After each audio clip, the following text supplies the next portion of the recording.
의자왕. 해동증자라 불리며 성군 소리를 들었고 멸망하기 불과 5년 전만 해도 신라를 공격해 30여 성을 빼앗았다는 기록이 전할 만큼 적극적인 정복 사업을 벌이던 의자왕. 에서 660, 제641에서 660이 나당 연합군의 침입을 받고는 무기력하게 나라를 잃었다. 삼국 사기에 전하는 대로 음란과 흉락에 빠져 정사를 등한시하고 간신들에게 놀아났던 것인가. 일무왕의 맏아들로 태어나 해동의 증자로 불리다. 의자왕은 어린 시절 해동의 증자라고 불릴 정도로 효심이 깊고 형제 간의 우애가 있었다. 의자왕은 무왕의 맏아들이다. 서동요로 널리 알려진 서동과 선화공주의 유명한 로맨스를 기록한 삼국유사는 서동이 백제 무왕이고 선화공주는 신라 진평왕의 셋째 딸이라 했다. 그렇다면 선화공주가 의자왕의 어머니인가? 의자왕이 즉위 초기 정치적 입지가 취약했던 이유가 외가가 적국인 신라이기 때문이고 유난히 적극적으로 신라를 공격한 것이 그에 대한 반발이라고 해석하기도 한다. 그러나 삼국유사를 제외한 다른 기록에서는 진평왕의 딸로 천명과 덕만 두 명의 이름만 기록했을 뿐 선화공주의 존재에 대해 언급해놓은 것을 찾아볼 수 없다. 선화공주라는 인물은 존재했으나 신라 진평왕의 딸이 아니라 익산 지역 유력한 호족의 딸이 아니었을까 하는 주장이 존재하는 것도 그러한 이유에서다. 의자왕이 태자에 책봉된 것은 632년 무왕 33년의 일이다. 정확한 출생연도가 전하지 않지만 아들의 나이로 추정해보건대 30대 중반이 넘어서야 태자로 책봉되었다. 그에 대한 내부 견제가 적지 않았음을 짐작할 수 있다. 이러한 견제 속에서 무사히 왕위를 차지할 수 있었던 것은 행실을 반듯하게 해 좋은 평판을 유지했기 때문이었던 듯하다. 삼국 사기의 부모에게 효도하고 형제에게 우애가 있어 그때 사람들이 해동의 증자라고 일컬었다라고 기록되어 있는데 이는 즉위하기 전까지 자신을 최대한 낮추고 주변 사람들과 원만한 관계를 유지해 당시 왕족과 귀족들 사이에서 흠잡을 데 없는 평판을 얻고 있었음을 보여준다. 증자는 공자의 제자 가운데 한 사람으로 부모에게 극진히 효도했다는 인물이다. 이즉위 후 민심을 안정시키고 권력 기반을 다지다. 641년 왕위에 오른 의자왕은 즉위한 이듬해 어머니가 죽자 동생인 교기와 여동생 4명 등 40여 명을 섬으로 추방하는 전격적인 숙청을 단행했다. 자세한 내막은 전하지 않지만 태자 책봉이 늦었던 원인과 관련이 있었을 것이다. 자신의 즉위를 반대했거나 그 원인이 되었던 인물들을 제거한 것으로 보인다. 한편 그해 국내를 순무하며 죄수의 정상을 기록하여 죽을 죄를 제외하고는 모두 용서해주는 등 민심을 수습하기도 했다. 그렇게 내부의 권력 기반을 다진 뒤 외부적으로는 연이은 승전고를 울리며 자신의 역량을 과시했다. 그해 직접 군사를 이끌고 신라를 공격해 미후성 등 40여 성을 함락시켰고 바로 다음 달 윤충을 보내 신라의 전략적 요충지인 대야성을 공격해 성을 함락시키는 등 신라를 큰 공경에 빠뜨렸다. 그런데 문제는 대야성의 성주 품석이 김춘추의 사위고 이 싸움의 와중에서 김춘추의 딸인 고타소가 죽었다는 데 있었다. 딸의 사망 소식을 들은 김춘추는 기둥에 기대서서 종일토록 눈을 깜빡이지 않고 사람이나 물건이 그 앞을 지나가도 알지 못할 정도로 슬퍼했다. 그러고는 슬프다.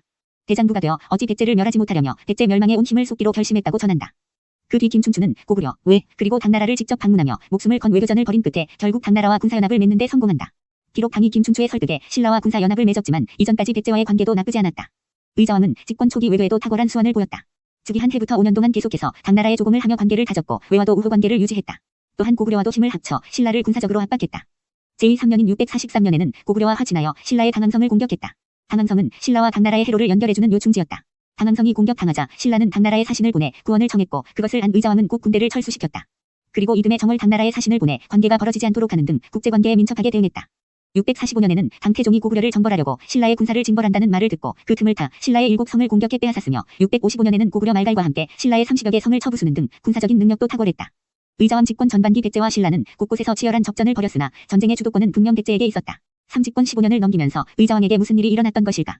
정림사지 5층 석탑, 당나라 장수 소정방이 탑에 백제 공략의 공로를 자랑하는 글을 새겨놓아 당평제비로 불렸었다. 그러나 집권 15년을 넘기면서 의자왕의 치세에 변화가 일어난다.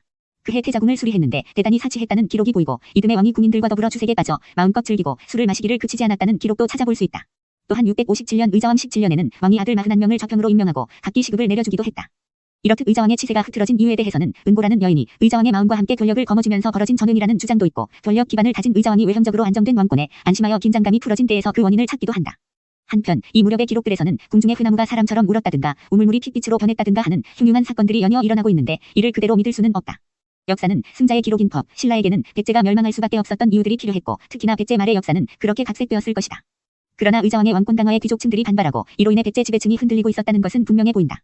대좌평 사택지적이 은퇴하고 성충이 투옥되고 좌평 흥수가 귀양간 것이 모두 그 즈음의 일이다. 산하당 연합군의 침입에 700년 역사의 백제는 무너지고 백제가 이러한 분열을 겪고 있을 무렵 나당 연합군이 침입했다. 13만 대군을 이끈 소정방이 바다를 건너 인천 앞바다에 있는 덕물도에 정박했고 김유신이 이끈 5만의 신라군은 백제의 동부 전선을 빠른 속도로 돌파했다. 예상치 못한 연합군의 공격에 백제의 조정은 대책을 찾지 못한 채 우왕좌왕했다. 의자왕은 우선 계백에게 결사대 5천을 거느리고 황산에 가서 신라군에 맞서게 했다. 백제군은 10대가 되는 적들과 만나 4번 접전하여 4번 다 이겼으나 군사가 적고 힘이 모자라 마침내 패전하고 계백은 전사했다.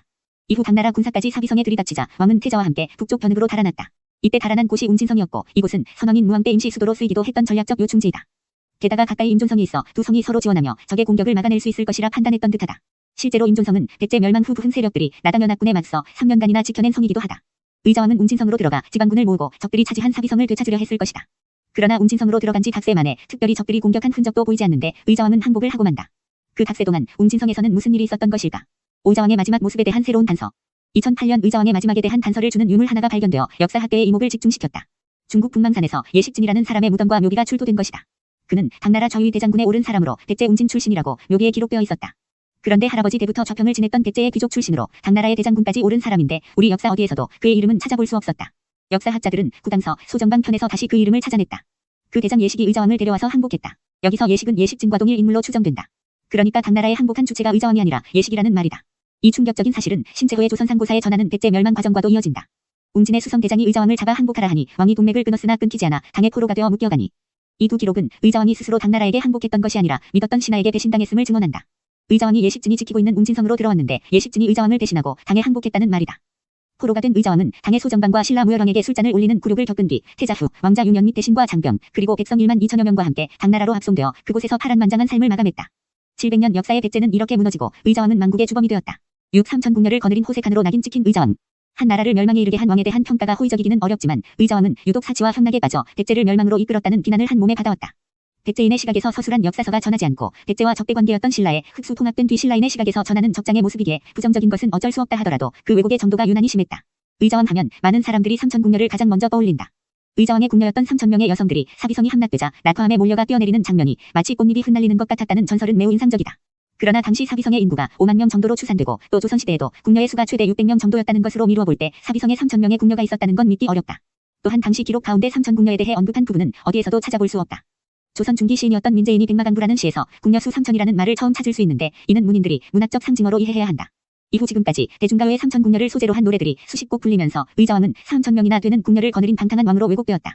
그러니까 3,000궁녀는 방탕했던 호색 군자라는 의자왕의 이미지를 완성시킨 후대인들의 상상력일 뿐이다.